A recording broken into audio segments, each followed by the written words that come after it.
You ready, Pat? I guess. Let's go.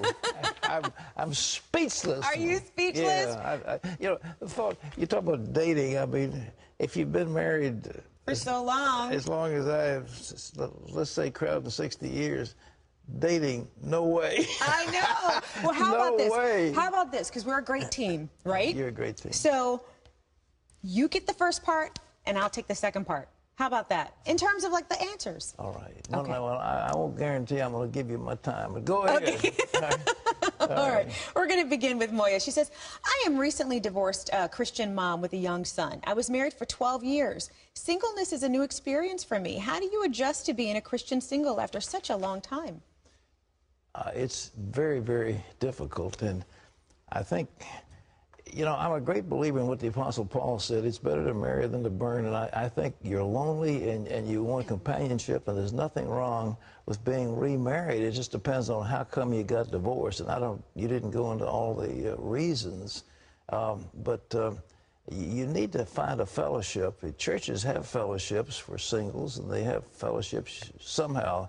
And if they don't, you ought to start one. So you can get together with people like you that you can share experiences together. You can talk about your problems, and you can feel a sense of warmth and companionship. So you're not alone. It's that loneliness that's so hard. You're so right, Pat. And, you know, especially when it comes to the loneliness, one of the #1 mistakes that many people who've been married, they go through a divorce, do is they jump right into another relationship. That's the worst thing that you can do, because it's that void of loneliness that you say, I want that void to be filled up. So focus on the Lord, focus on your babies, focus on your kids, and focus on the Lord healing you.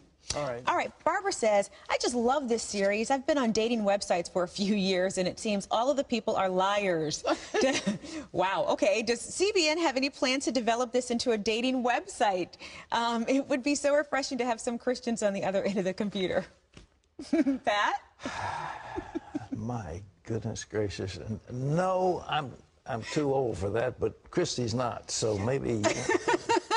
I don't know about that one either. I think there's plenty good ones out there. Oh, well, maybe. Yeah. Maybe not. Yeah. But you know, at CBN, we're forerunners, so you never know what's down the line. 40 points of compatibility. We will match you. You will find your mate, and it'll only cost you $5,000. Right, exactly. Next question.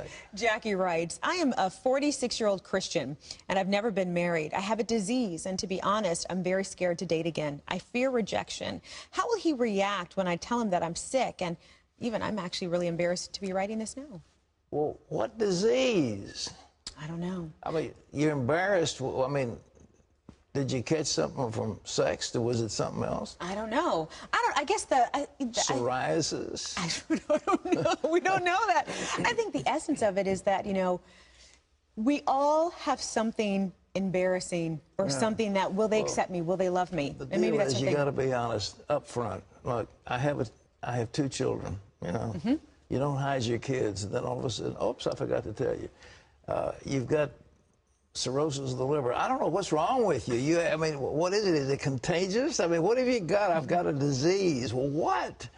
You can't answer that question without knowing what the problem is. But I think the big thing is be upfront honest. If you love somebody, you've got to be honest with them. Now, that doesn't mean you have to go back and relay all the romances you've had for the last 30 years. That's a big mistake. Don't do it. You know, that's between you and the person and the Lord. But if you've got something ongoing, you ought to share it. You know, if you've been to prison, if you got a jail record, something, I've been bankrupt. I mean, you need to tell the person so they know. All right. There you go. Matt says, right now I'm single. I have a lot of female friends. When I do find a girl worth dating, how should I handle having female friends and a girlfriend? Is it okay to have women that are just friends and nothing more while dating someone? What do you think, Pat? The age-old question. Well, why not? I mean, I don't see that you have to be paired off when you're just dating. You're not married. You don't owe them anything. But if you get married, I recommend strongly that you not have female friends. You've got a wife.